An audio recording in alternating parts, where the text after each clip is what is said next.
ফেরেশতা ওই জায়গার মধ্যে লিখে রাখো 4000 উচ্চ মর্যাদা তার জন্য বরাদ্দ করে দাও। আমি ঘোষণা করলাম একটা অক্ষরের বিনিময়ে 12,000 উপকার আমার গোলামের জন্য থাকবে। রাসূল বললেন আমার উম্মতের জন্য 12,000 উপকার একটা অক্ষর পড়লে হিসাব করেন সোনার ভাই, তাহলে সকাল থেকে শুরু করে সন্ধ্যা পর্যন্ত 5 ওয়াক্ত নামাজে কি পরিমাণ নেকি কামাই করলেন, কি পরিমাণ গুনাহ মাফ হয়ে গেল। আল্লাহ যেন কবুল করেন। সকলেই বলেন আল্লাহুম্মা আমিন। পুরো কথা বললাম। চলেন লালমনিরহাট জেলার এক বড় লোক ফোন করি বলল, হুজুর আমি হজে যাব হুজুর, আল্লাহর রাস্তায় নিয়ত করছি, দোয়াটা আমি আপনার দিয়ে করব। চিন্তা করলাম কিরে গেলে বড় লোক মানুষ, খাওয়াও হবে পাওয়াও হবে। ড্রাইভার করলাম গাড়ি স্টার্ট কর, দোয়াটা করে কিছু নিয়ে আসি, পেটটাও বাসুক। সব গেলাম অনেক দূর, গাড়ি রাখি যেমনি নামছি এক রুমে ঢুকলাম, তা ছোট্ট একটা ছেলে আসি, হুজুর আপনি এখানে কি করেন? দোয়া করতে আসছে। হুজুর এই লোক ছেলেন আপনার? কি সমস্যা? হুজুর আমি বাচ্চা বাড়িতে ঘুরে আসছি,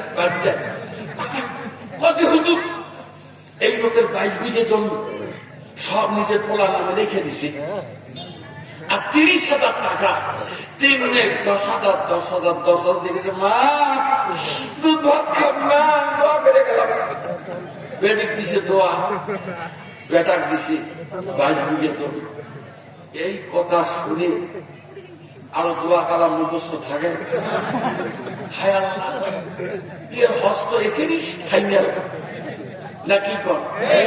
কথা কর না, এর হস্ত এখানেই শেষ। এই কি কারণে মক্কা মদিনায় যাবে 7 লাখ টাকা খরচ করি? কম তো এই সিটের তো আমি চাচ্ছি না কি কর? জি জি, হাদিস শুনে যান। যেই হাদিস বাউসমারি ফাজিল মাদ্রাসা আমি পড়েছি, আপনাদের এলাকার আলো বাতাস নিয়ে দানা পানি খেয়ে সেই হাদিস একখান শোনাই, কলিজা ঠান্ডা হয়ে যাবে রে সোনার চান। রাসূল বলেছেন, মান খারাজা মিন বাইতিহি মুতাতাহিরান ইলা সালাতিন মাকতুবাতিন ফাআজরুহু কাআজরিল হাজ্জিল মুহররম আও কামা ক্বালা আলাইহিস সালাতু ওয়াস সালাম।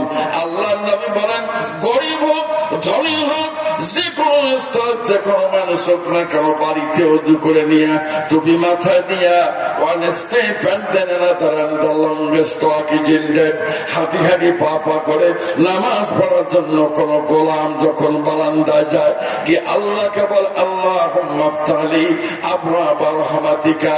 আরশের মালিক আমি একজন কাঙ্গাল, আমি মিসকিন, আমার জন্য তোমার রহমতের দরজা খুলে দাও, আমি মসজিদে ঢুকবো। এই দোয়াখানা পড়ার পর লোকটা যখন মসজিদে যায়, নামাজ আদায় করে, সালাত কায়েম হয়ে গেল। আল্লাহর বান্দা এইবার মসজিদ থেকে বের হয়ে যখন বাড়ির দিকে যায়, বিশ্ব নবী বলেন, লোকটা বাড়িতে পৌঁছার আগে মহান আল্লাহ তার আমল নামায় একটা কবুল হজের সওয়াব দিয়ে বাড়িতে পৌঁছিয়ে দেয়।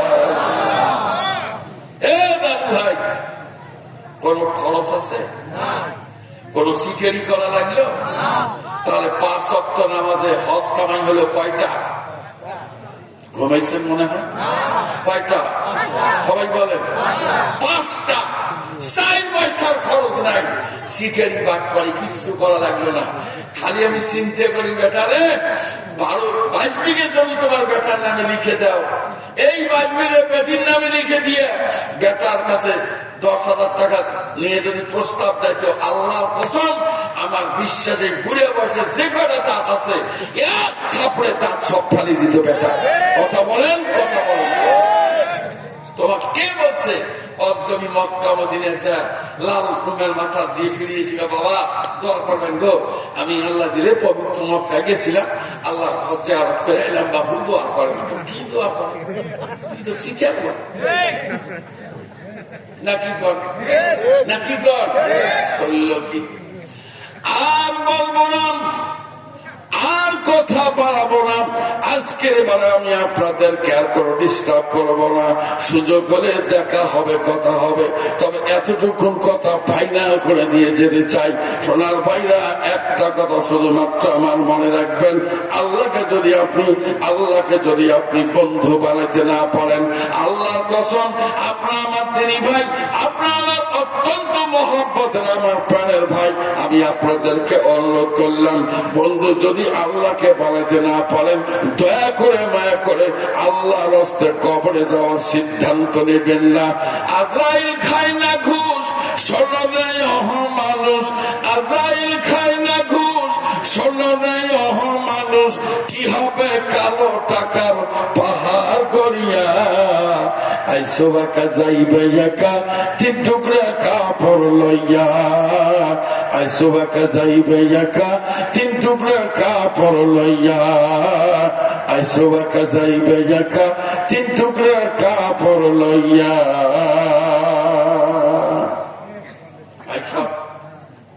আমার মনে হয় আজকের ওয়াজের দরকার নাই। আপনারা আমার কথা বুঝতে পেরেছেন। বন্ধু বানাইতে হবে বিশ্ব নবীকে। কাকে? আসতে বলেন, এই ভাই যেমন বলেন, শোনেন এই হাদিসটা বলে শেষ। হ্যাঁ, আমরা তো কনফিডেন্ট না। গুনার বোঝা মাথায় নিয়ে সবাই যাবো ফুলসেরাতের কিনারে, বিরাট বোঝা, ফেরেস্তার হাতে লাঠি, তার সামনে বাড়ো, জলদি কদম চালা, অর্থাৎ ফুলসের পাড়ো, ভয় ছাড়ায় একজন আরেকজনের পিছনে দাঁড়াবে, ও আবার ঘুরে ওর পিছনে, ও ঘুরে ওর পিছনে, খালি পিছাবে, সামনে যাবে না।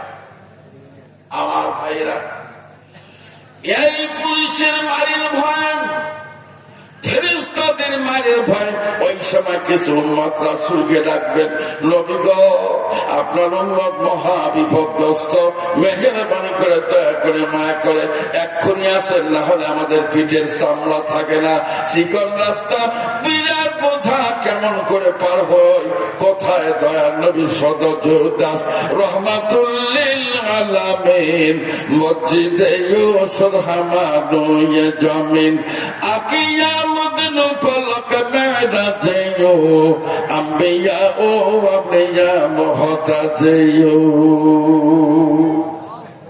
দয়ার নবী বাসা, এ সরাবাই নবী আসবে, আসি প্রথম ভাবুক জন্য ফেরেশতা হাতের লাঠি ফেলা, উম্মতের কি হবে আমি বসবো, আরো ফেরেশতা হাতের লাঠি রাখতে পারবে, ধারাস করে ফেলে দিয়ে সারেন্ডার, রহমাতুল আলামিন হাতে লাঠি নিয়ে আত্মসমর্পণ করলেন।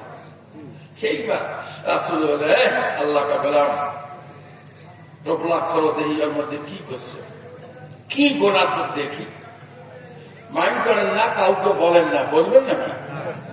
1985 সালে তখন আমি রংপুরে পড়ি, ওখানে হোমিওপ্যাথি ডাক্তার ছিল, ডাক্তার হরিশদর, 2 টাকার ডাক্তার, কত বড় রোগ হয় হোক ওই 2 টাকা, তখন তো 2 টাকার দাম ছিল।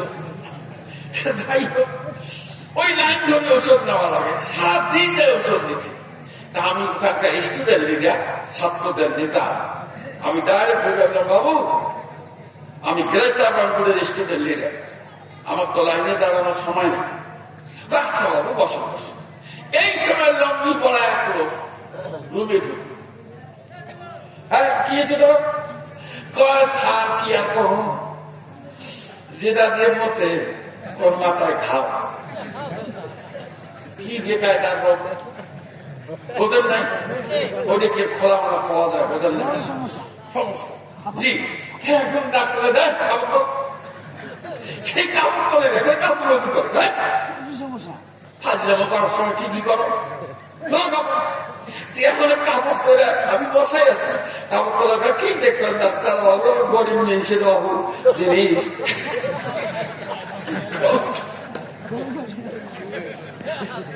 বুঝছেন না, বোঝেন না, এটা মানুষের সামনে পাওয়া যায়, এই জন্য গোপনে কথাটা বলে কাউকে বলেন না, কাপড় তোলে আগে বাবু কি দেখবেন ডাক্তার বাবু, গরিব মানুষের সেই হচ্ছে চর্চা। এই লোক টোপলা করতে যাবে না। দুনিয়ার হকাম দিয়ে টোপলা বোঝাই কি দেখবে? এ ভাই হাদিস কোন দেখি কি? এ ভাই দিনের গোলা, রাতের গোলা, জঙ্গলের গোলা, ময়দানের গোলা, একে চলার গোলা, বলার গোলা, চাকরির গোলা, নকরির গোলা, সুদের গোলা, ঘুষের গোলা, খালি টোপলায় টোপলা। এই লোক তো শর্মে অস্থির। আল্লাহ কি বিপদে পড়লাম গো, নবীর হাতে ধরা পড়লাম। আমার ভাইয়েরা, আল্লাহ নবী টোপলা খুঁজতে খুঁজতে যখন দেখতে পাবেন ছোট্ট একটা টোপলা দেখা যায়, টোপলাটা হাতের মধ্যে নিয়ে রাসূল গিরা খুলবেন, খুলে দেখতে পাবেন এই উম্মত তামাম জিন্দেগিতে নবীর উপরে একবার দরুদ শরীফ পড়েছে। মহান আল্লাহ আলাদা টোপলার ব্যবস্থা করেছেন। যখন সুবহানাল্লাহ খোদা বদহা পড়িনে মসত পাবাস মোহাম্মদ হামিদ হামদ খোদা বস। রাসূল একটা হাসি দিবেন, আল্লাহ কা গোলাম ঘাবড়াইস না, don't take your mind heavy, অন্তরে কোন চিন্তার জায়গা দিও না। এই তো টোপলা পাওয়া গেছে, চল লক্ষ কোটি মানুষকে দাঁড় করে ফলিন করবেন না। আল্লাহকে বললাম সামনে কলম বাড়া, সামনে চল, পিছনে আসি। রাসূল পার করে দিবেন। শোনা ভাই, রাসূলের সাথে যদি আপনার বন্ধুত্ব না থাকে, ফেরেশতা আওয়ামী লীগের মতো পিঠের চামড়া থবে না। ঠিক ঠিক জি। কার সাথে প্রীতি করবেন? তারপরে নবীর সাথে, তারপরে কার সাথে কর? আল্লাহর সাথে, তারপরে কার সাথে? জি জি জি। আর বক্তৃতা শোনার দরকার নাই। আল্লাহ রাসূলের সাথে বন্ধুত্ব করলে নামাজ পড়ার কোনো প্রয়োজন নেই। আছে আছে। সিরাজগঞ্জ গেছি ওয়াজ করতে পারে, পড়িতে এত 2 নম্বরই তুই, আমি তো জানিনি। সুবহানাল্লাহ কয় বাবা, আল্লাহ নাই রে দুনিয়া, আল্লাহ নাই রে দুনিয়া, আল্লাহ বলে দুনিয়ার নাই। মেলা দুঃখ পয়তারে পাইবার আসে শৈলের গেলাম মক্কা মদিনা, যায়া দেখি খালি হাজি, আল্লাহ নাই সে ঠাই, আল্লাহ নাই রে দুনিয়ায়। মক্কা মদিনা যা দেখি খালি হাজি, আল্লাহ নাই। বাবা আল্লাহ আছে আদম মিশে, তারা হলে ফেরেশতারা সিজদা দিল বাবা কি সে, আল্লাহ আছে আদম মিশে, আল্লাহ। তাহলে সেজদা দিতে হবে তুলো, এই সেজদাটা পাবে আল্লাহ। খায়রে সিটেরি এবার বেকায়দার কথা। যাক চলেন, কিসে কে বলছে আমরা গরিব? কে বলছে সাল চামড়া নাই? 200-100 খেলে বাড়ি করি, একটা তো থাকতে পারে না, পারে না তো পারে না, পিঠের চামড়াও থাকে না। ঠিক না বেঠি? ঠিক না বেঠি? ভাই এ বাড়ি দিয়ে আপনি কি করতে চান? কি করতে চান? সিটের দিয়ে টাকা কামাই করে বাড়ি করে কি লাভ?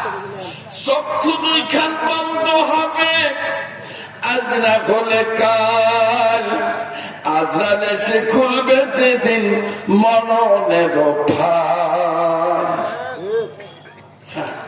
আপনার ফাইল খোলা হয়, চোখ বন্ধ হয়ে যাবে। ঠিক এমন এক জীবন তোমার আসিবে তখন, চন্দ্র সূর্য আলো বাতাস নাই রে প্রয়োজন। ইস লাশ পড়ে থাকবে, আর আলো বাতাসের দরকার নাই। আছে কি? আছে কি? এমন এক জীবন তোমার আসিবে তখন, চন্দ্র সূর্য আলো বাতাস নাই রে প্রয়োজন। সে জীবন তোমার এত কাছে, সে জীবন তোমার এত কাছে, নাই রে কোনো মাল। আজরাইল এসে খুলবে যেদিন মরণের ফাঁদ। কিভাবে সিদ্ধান্ত নেন? আল্লাহকে বন্ধু বানাতে রাজি আছেন? বলেন বলেন, দেরি করবেন না। আছেন? কারা কারা বন্ধু বানাবেন? লিল্লাহি তাকবীর। তোলেন তোলেন, টন্ডলা করে তোলেন। জি আল্লাহ কবুল করো, বলেন আমিন আমিন আমিন। বাস আপনারা সোনা ভাইরা, প্রতি রাত কথা বলতে বলতে অস্থির অবস্থা, গলাও চলে না, শরীর চলে না।